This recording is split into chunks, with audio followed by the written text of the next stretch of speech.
I had the honor of shaking the hands over my 16 years of 75,000 graduates. Wow. Hi, I'm Stephen McNeil. Welcome to another episode of Cox Palmer Presents. Joining me today is Don Bureaux of the Halifax Chamber of Commerce and previously of the Nova Scotia Community College. One big question I'm asking myself is, how do we help our business community meet this moment? We're on the cusp of a massive economic injection of economic prosperity.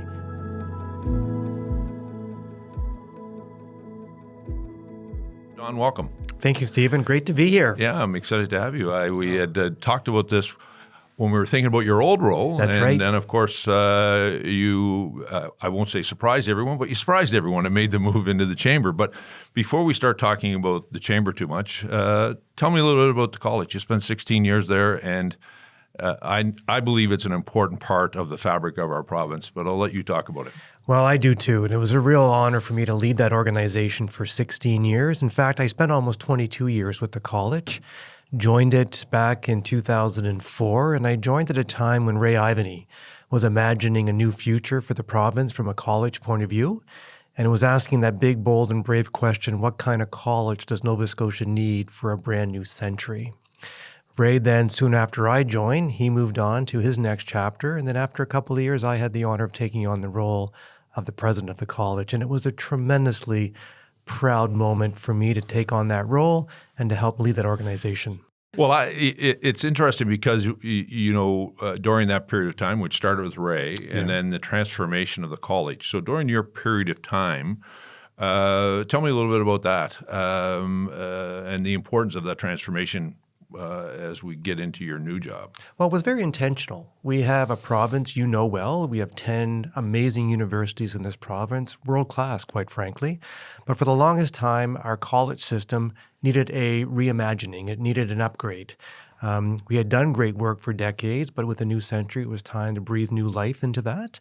So we had a very, very strategic mission to change the brand, change the infrastructure, and change the programming.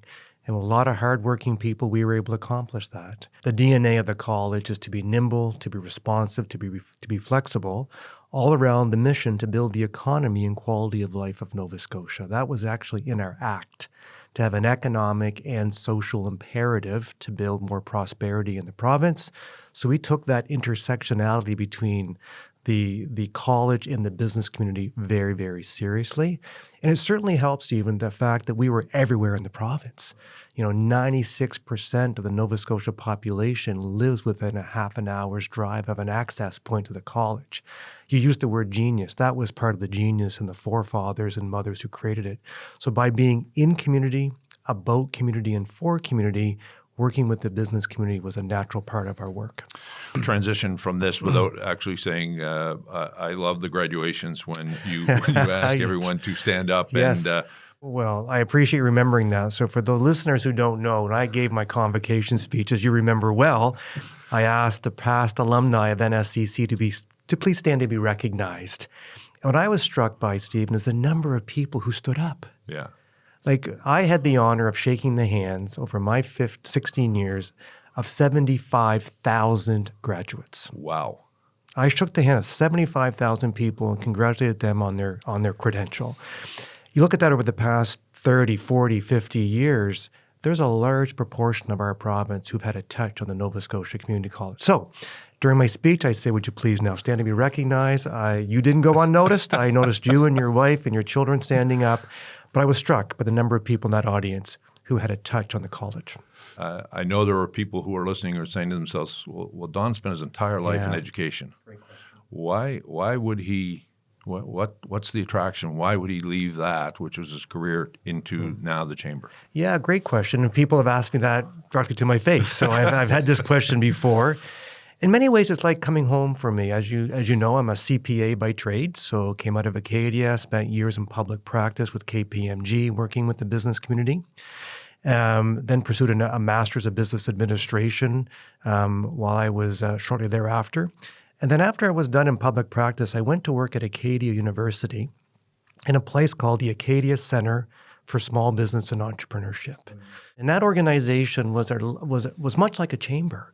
It worked with the local business community to create economic and social prosperity in the valley, and it had a connection to Acadia, but we were more linked to the private sector. So in many ways, yes, my career has been attached to the academy, to the post-secondary world, but the fact of the matter is that career has been actually very connected to the local business community.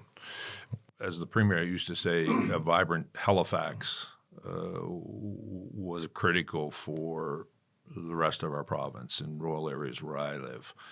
Take that to the chamber. A vibrant Halifax chamber is critical, really, I would argue, to some of our smaller chambers around the province.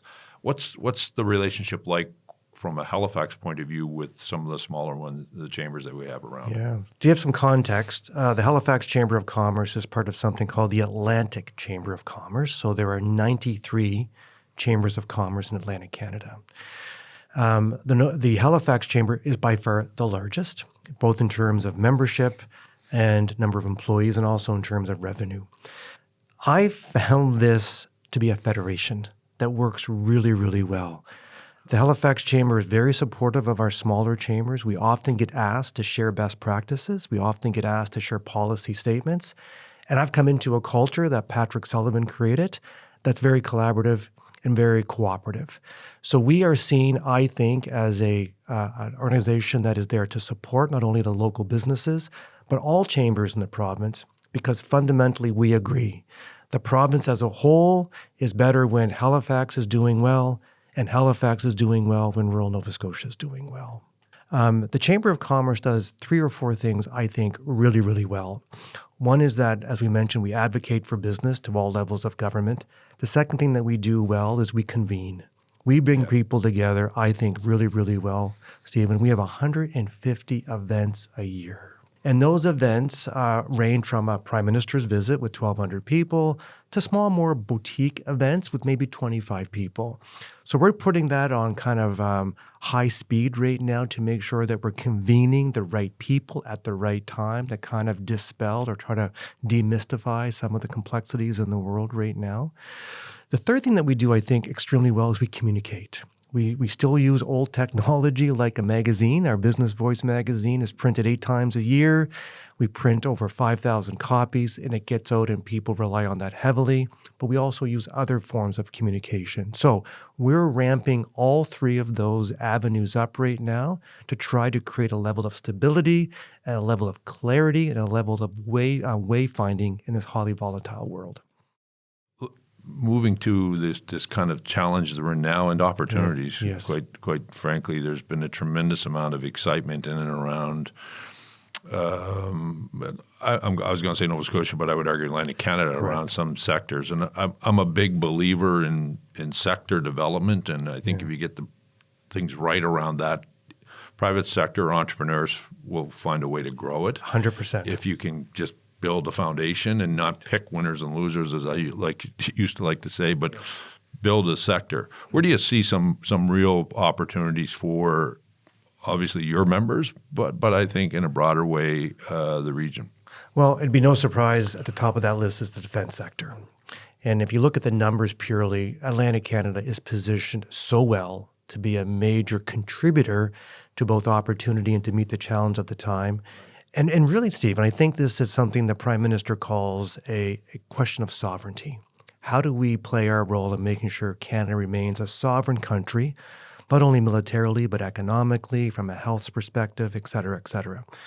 So what I'm seeing is that a number of our members are beginning to turn their mind to how do they maximize and leverage this opportunity that, as I mentioned, are pure numbers.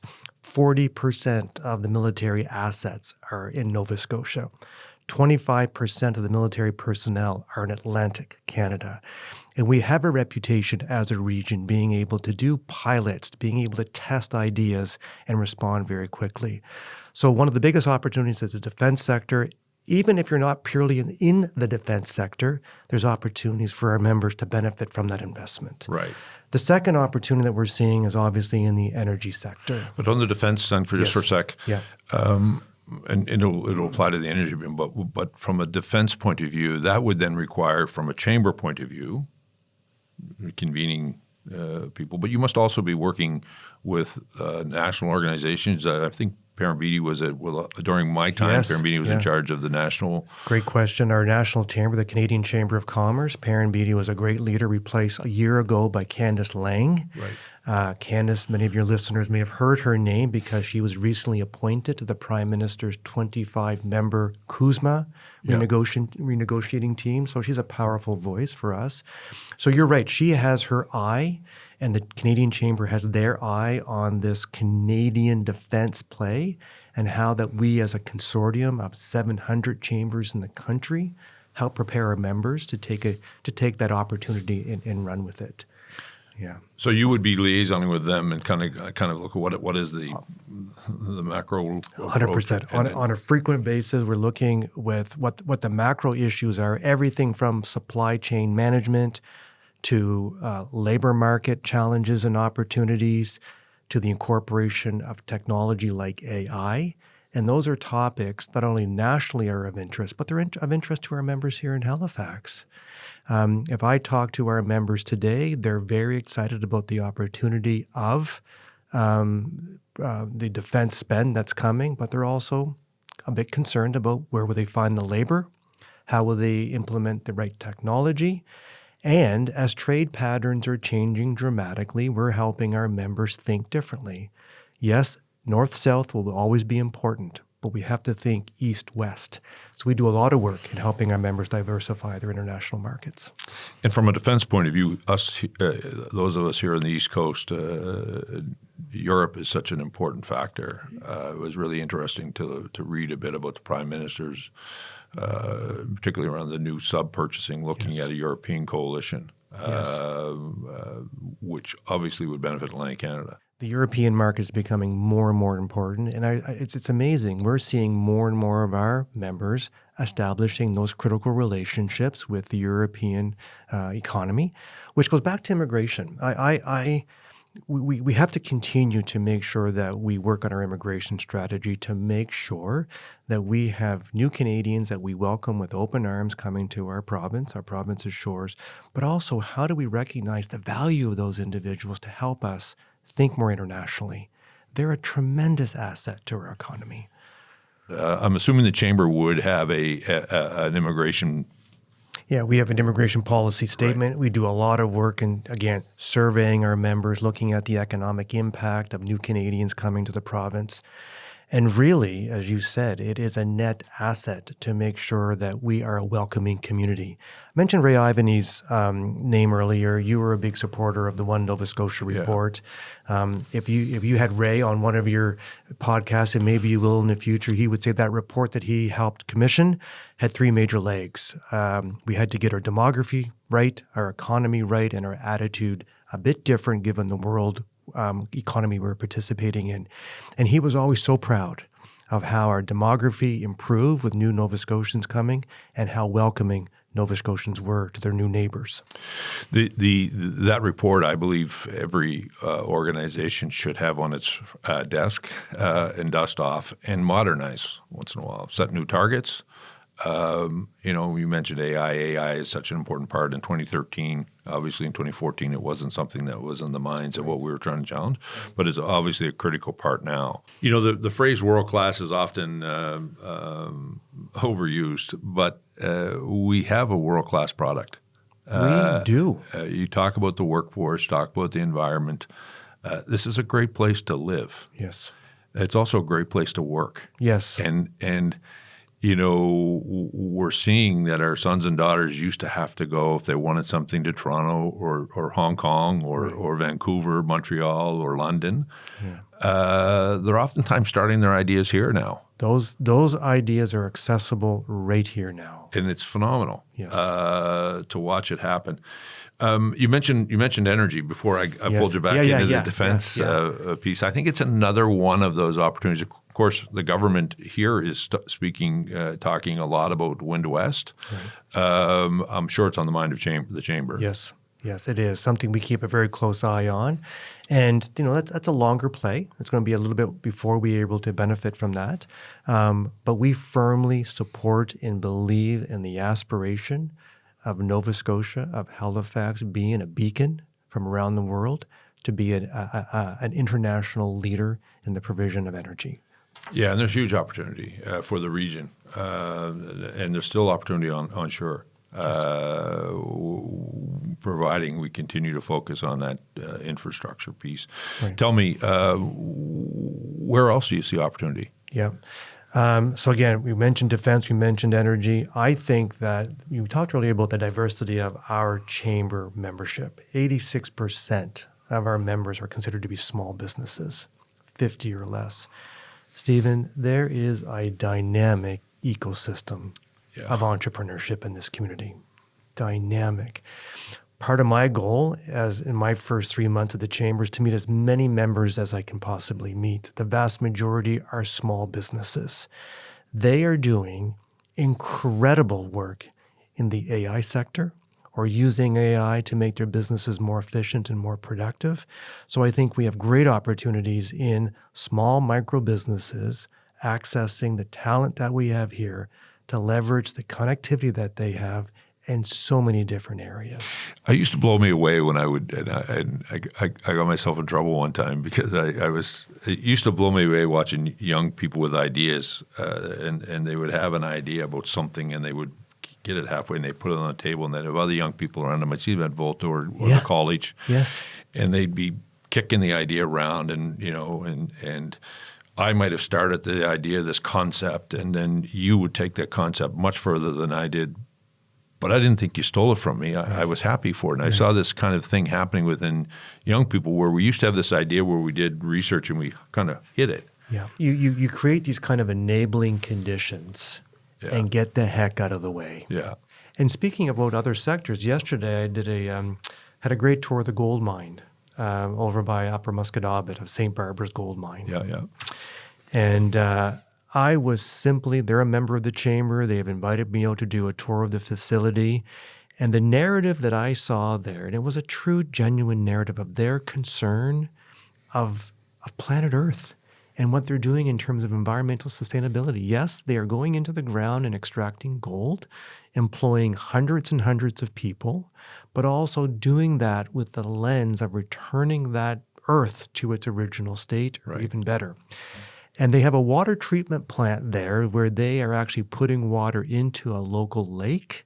The water going into the lake is more pure than the lake water that's already there. Wow. So they're actually making a net positive contribution. Now, is it perfect? No.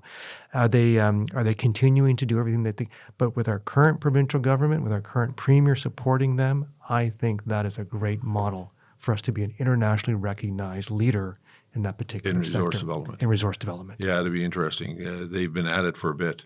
Yeah. And I know the current government is bullish on resource development. Right. I remember during my time, it was hard to even get a rock quarry sited. Right. I used to say, well, how are we going to pave the roads? You're all complaining about your roads. I need a product to do the roads. Need some rock to do it. It's interesting. And you're probably in a unique position in some ways, probably more unique than anyone else to be able to talk, because we talked about your college experience and seeing the needs of the workforce. We talked about immigration as being an important part, but how are we making sure that we're training the next generation of all skills, whether it's plumbers and electricians or whether it is the accountants that people are going to require? Well, I think that training of the next workforce actually begins before they come to a university or a college, making sure that we're working with our public school partners. Right. And again, Premier Houston's a big supporter of that. You were a big supporter of that. Going right back to early childhood, making sure that individuals have the best possible start when they're 4 years old so that when they're 24 years old, they're able to hit the labor market running. So one thing that I was always proud of our partnership with our high schools and our junior highs to have our young people beginning to look into the future where they want to kind of land from a professional point of view. It's interesting. So first of all, I'm a big believer in early childhood education, the pre-primary program, and if you can do anything about Atlantic Canada, and I'm working with the McCain family around how can Atlantic Canada become a leader in early childhood education, particularly making sure that 4-year-olds enter into the public system. And this is while there are childcare spaces that are doing wonderful work, doing a wonderful job, there are places in our province where there's a socioeconomic disadvantage, families, or quite frankly, places where there is no childcare. Those kids are being left behind. So I'm a big believer in that. The other thing that you talked about has been that transition of learning over this period of time. Right. I was surprised. We had this model, and I think the college transition that you were a grade 10 student who necessarily wasn't a great academic student, so you became a tradesperson. Right. Well, that's fallacy. It couldn't be further from the truth in today's world. Right. The average apprentice was 27 in around 2018, 2019. So that means life has unfolded. Correct. So how do we provide them with that? The ability to continue to grow their skill asset and continue to learn and grow. Well, there's a very important principle in education of meeting the student where they are. Not forcing every student to meet us where we are as an educational institution, meet them where they are. And that holds true for an employer. It holds true for an employer, absolutely. So today's workforce is a constant journey of learning, whether it's formal and informal. Look at the advent of AI just in the past 6 months with AI Generation Gen 2. So as education continues to be valuable, they have to continue to be flexible and nimble. They have to come up with new ways of teaching and learning. They have to recognize that students learn differently, so there's not a single learning style. And we need to create the infrastructure and the mindset, Stephen, to meet those learners where they are. So what does that mean practically? You talk about a 27-year-old who probably has perhaps a rent bill or perhaps a mortgage, aging parents, and perhaps a child. That individual is not going to be able to take 2 or 3 years from their life and return to school full time. So at the college, we implemented a number of part-time programs where people could interact online, and the enrollment went through the roof. So those 75,000 hands that I shook over this 15 or 16 years, a majority of those learned in a non-traditional learning style. Right. Wow. They weren't coming from September to April for 5 days a week for 40 hours. They were coming and interacting with us at times full-time. Other times they were actually working while they learned. They earned while they learned. I have to give credit to the Nova Scotia Apprenticeship Agency as well, which has adapted over its life, but is creating opportunity for apprentices to actually become red sealed and unique.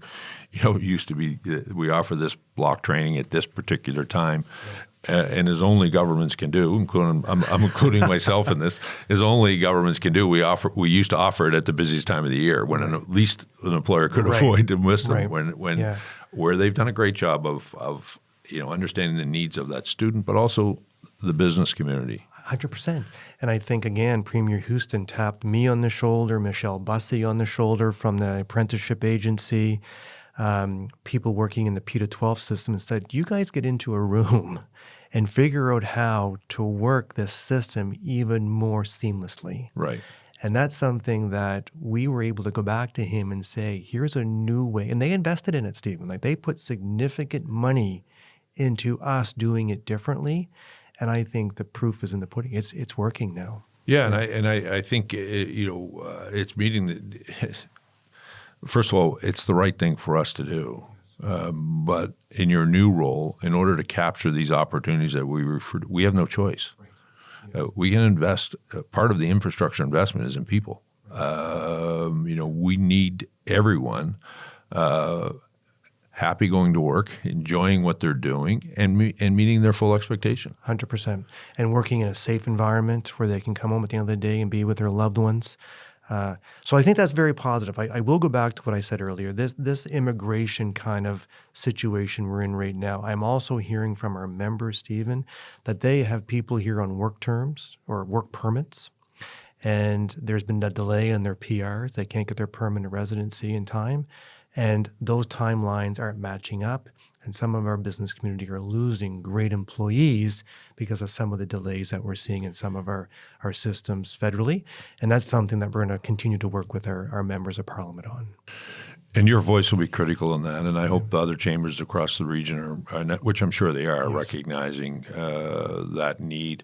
Tell me what has surprised you in your transition over? One of the things that surprised me, again, I thought I knew how the chamber worked.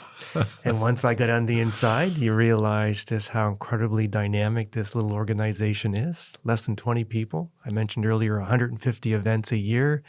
I've never seen such a committed small team to the members of the Halifax Chamber of Commerce. So getting on the inside and just being so impressed with the heart and soul of this organization. But knowing you like I know you, I'm sure your mind has gone to now, how can I take this and really add value here? Like very much like you did at college. Right. I think the work that Ray did was amazing. I think you added to that, and you have your own success story with the college. I'm sure that is probably playing on your mind now with the chamber. Yes, it absolutely is. And one big question I'm asking myself is, how do we help our business community meet this moment? We're on the cusp of a massive economic injection of economic prosperity. Let's make sure we're able to meet this moment. I have every confidence that we can, but the chamber has a role to help ensure we meet this moment going forward.